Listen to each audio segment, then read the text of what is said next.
How do you look at the season, Mike? 10-6 is a tremendous accomplishment. There's a lot to be proud of there, but it was such a disappointing way for the season to end. So how do you reflect back at 2015? Is it a positive or a negative, what you were able to do? Well, it's interesting. I think probably like the fans, and we're just like the fans in the sense that when that last game we end up coming up a little short and missed the playoffs by a game. We were very disappointed. On a personal level, at least I can speak for myself. But then you take a few days and the dust settles, and at least in my role, I don't even really. I basically shift gears into the off season, which is right in the free agency, the pro free agency, which already had started kind of working and building our boards for. So you really don't get much time to rest or even reflect. But again, I think you realize that there's 31 other teams out there that are going to be disappointed when their season ends. There's really one team who basically whoever gets to win the Super Bowl doesn't necessarily feel that way.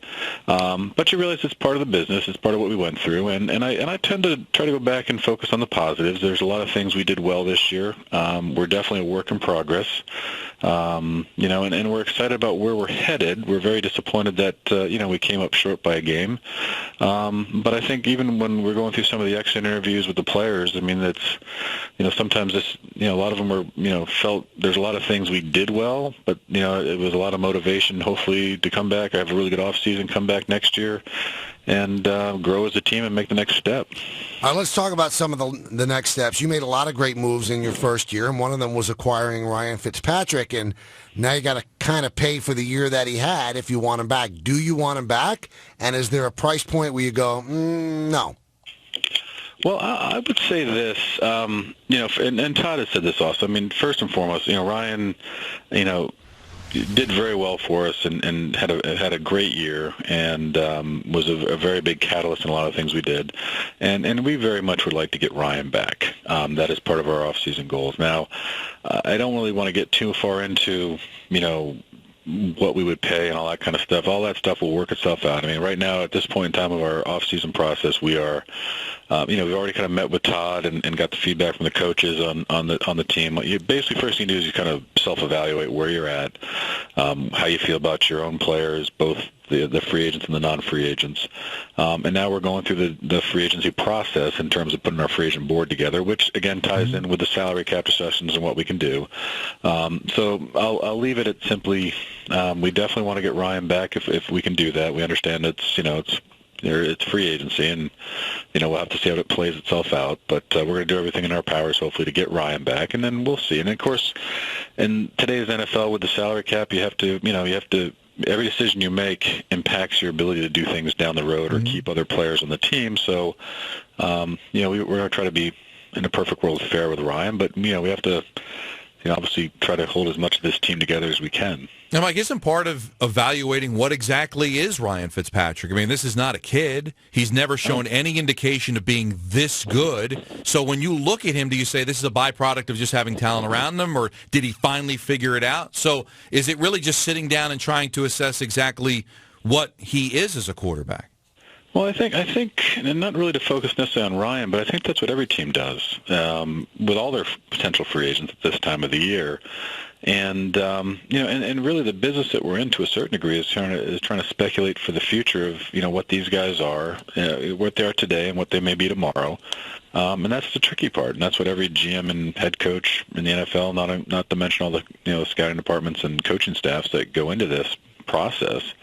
That does, and we're no different than anybody else. And I think, I will say this: the one thing about the season that we felt good about, aside from the fact we had more wins and statistically in certain areas we were improved, it was a very good chemistry of guys we felt, and we felt, really we kind of won and lost as a team. I mean, we had a lot of players, and even from a Chan's system and knowing Ryan and even like how our in terms of Brandon Marshall, Eric Decker, Ivory, Powell, the offensive line, everybody who kind of contributed, they all kind of complemented each other well. So, when we, that was a nice thing about the season. Now, at the end of the day, we're trying to figure out, like I said, it's a difficult process, and, we're going to hopefully, keep Ryan in the mix, and we'll see how it unfolds. But we're going through that process right now of trying to make sure we do what's right and what's fair. All right, so and also with the future for the team, because everything you do does impact you down the road. let's stay behind center, Mike. We're talking Mike Maccagnan, the Jets GM. Do you want Geno Smith back, and do you guys believe that Bryce Petty is your quarterback long term for the future? Well, Geno, first and foremost, is under contract for next year. So Geno, for all intents and purposes, Geno's going to be back. And in fairness to Geno, we liked a lot of things Geno did this year. I mean, I think, Ryan obviously won the job and performed very well. I mean, Geno came off the bench against Oakland, and that may not have been one of our better games per se. But he having been the second-string quarterback and being forced into play, when you're a second-string quarterback, you don't get as much reps during the week. But Geno went in and did some good things. Now, there's some plays in that game I'm sure Geno would like to have back.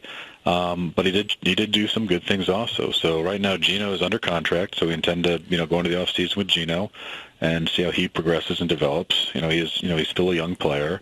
Bryce Petty, for example, is another player we're excited about going forward. I think it's nice to, in a perfect world, it's nice to be able to develop a quarterback, which so many teams don't get a chance to do anymore because too often we try to force these guys, into the fire before they're ready. But Bryce has made a lot of strides this season with just being more exposed to an NFL system. He has a big offseason ahead of him. But from an intangible standpoint, we like him from a, work ethic, intelligence standpoint. He's, got the size, stature, physical tools to be a good player. Now it's really going to be up to him to see how he progresses this offseason. And we'll probably have a better feel for where he's at, quite frankly, when we get into next year's training camp and see when he gets on the field and starts playing in a game kind of environment to see what kind of progress he's made. And quite frankly, Geno, has a whole offseason ahead of him, and we'll see, they're still young players. We'll see how he develops. So. Now, Mo Wilkerson is a guy that may not be ready until you start opening camp. So how does that affect how you move forward with him and that leg injury? Well, I think, the one thing is, with Mo, with the injury, obviously it's a significant injury. But when you go back over, a lot of players have had this injury before. And, I think right now the initial prognosis is about a 6-month rehab process, so which would put him into June, with still most of June and in July to get ready for training camp, or at least continue to prepare for training camp. So we'll see how he does from that. But barring anything unforeseen with the rehabilitation process and what he has to go through the next 6 months, we'll see how he progresses. But, it impacts it a little bit. I wouldn't, I still think, coming off this injury, there's lots of players who've come back and, performed, at a level they were at prior to the injury. I mean, it's a broken bone, obviously. But it'll impact it to a degree, but at the end of the day, I don't think it's going to impact it greatly. Can you realistically, financially, cap-wise, keep Mo and keep Harrison? Well, I think, like every team, I don't want to get too much into what we're still kind of formulating our off-season plans. And I really don't want to get into contracts and what we're going to do or not do. But I think at the end of the day, within the salary cap does have some limitations, in a perfect world you can't necessarily just, because it's a fixed cap, you can't keep everybody. But there's definitely scenarios, and we're going to look into those, of trying to keep as many of these players together as we can. And Snacks, or, Damon has done a very good job for us. He's a player we like very much, and, we'll see if there's a way we can make it work. But I don't want to get too far ahead of myself because, like I said, there's still a lot of things we have to do in terms of our process, trying to map out our off-season strategy for free agency, so... No, I'm curious because offensively it worked. I mean, you got a quarterback that threw for almost 4,000 yards and 31 touchdowns, but not much really use of the tight end. Mike, was that just that Chan Gailey's not a tight end guy, or did you just not have the bodies to really use the tight end effectively in your offense? Yeah, most of those questions from a scheme and who we played and how we played them, I kind of defer to Todd and Chan about that.